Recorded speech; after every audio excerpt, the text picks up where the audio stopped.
देख रहे हैं पीएन न्यूज लाइव, आपकी आवाज।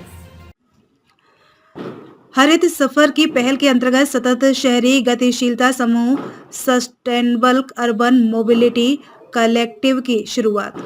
वाराणसी के भेलूपुर स्थित डायमंड होटल में एक कार्यशाला का आयोजन किया गया, जिसमें हरित सफर शहरों और उससे जुड़े गांवों कस्बों के कारोबार और वहां के लोगों को एक टिकाऊ गतिशीलता प्रदान करने वाला रणनीतिक अभियान योजना है। इसे शहरों और उनके आसपास के लोगों तथा उनके व्यवसायों की गतिशीलता की जरूरतों को पूरा करने के लिए तैयार किया गया है, ताकि जीवन स्तर में बेहतर सुधार तथा विकास सुनिश्चित की जा सके। इसी कड़ी में उत्तर प्रदेश, बिहार और झारखंड में सार्वजनिक परिवहन प्रणाली के विद्युतीकरण को बढ़ावा देने के लिए सामूहिक सतत शहरी गतिशीलता SUMC का शुभारंभ किया गया है। इस पहल का उद्देश्य इन तीनों राज्यों में मांग सृजन और आपूर्ति में सामंजस्य बैठाते हुए टिकाऊ और जलवायु केंद्रित सार्वजनिक परिवहन प्रणाली विकसित करना है। इसे जन भागीदारी पूर्ण और एकीकृत तरीके से विकसित किया गया है। शहरों में कार्बन उत्सर्जन को कम किया जा सके।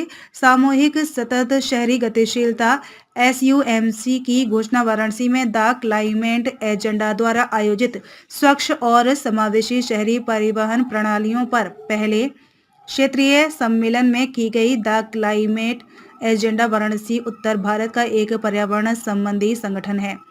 क्लाइमेट एजेंडा ने अपनी प्रमुख पहल हरित सफर के माध्यम से कार्बन डाइऑक्साइड उत्सर्जन को कम करने के लिए कार्बन मुक्त शहरी गतिशीलता एक सतत और समावेशी भविष्य के लिए सहयोग पर एक क्षेत्रीय सम्मेलन की मेजबानी की और वाराणसी में सामूहिक सतत शहरी गतिशीलता SUMC की घोषणा की गई। वर्ल्ड रिसोर्सेज इंस्टीट्यूट में ट्रांसपोर्ट विभाग के कार्यक्रम प्रमुख चिंतन दफ्तरदार ने कहा कि वाहनों से निकलने वाले प्रदूषण समस्या की जड़ यह है कि हम वाहनों का उपयोग कैसे करते हैं। जब कम लोग सड़कों पर बड़े वाहन स्थान घेरते हैं तो प्रदूषण काफी बढ़ जाता है। इसके लिए सार्वजनिक परिवहन का विकल्प चुनना महत्वपूर्ण है, क्योंकि इसके प्रति व्यक्ति उत्सर्जन निजी वाहनों की तुलना में काफी कम है।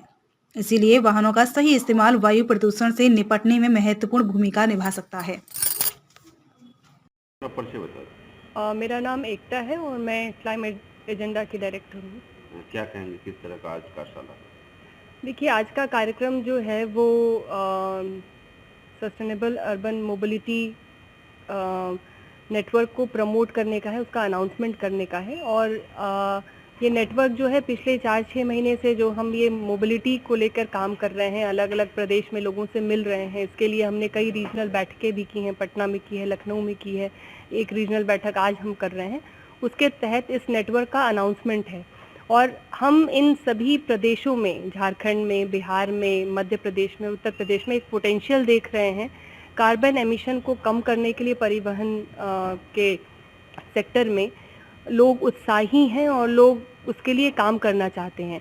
तो ये पोटेंशियल देखते हुए हम लोगों को यहाँ पे उस नेटवर्क के फॉर्मेशन में आ रहे हैं और मिलकर एक योजनागत तरीके से सरकार की नीतियों के अनुसार जो उनका EV को लॉन्च करने की नीति है, नेट ज़ीरो का जो टारगेट है, उसको कैसे एम्प्लीफाई किया जा सके, उसको कैसे एक्सेलरेट किया जा सके, इस पर काम करने के लिए कहाँ के लोग यहाँ पे शामिल हैं? यहाँ देखिए 4 प्रदेशों के लोग हैं। मध्य प्रदेश से हैं, बिहार से हैं, झारखंड से हैं और उत्तर प्रदेश से हैं।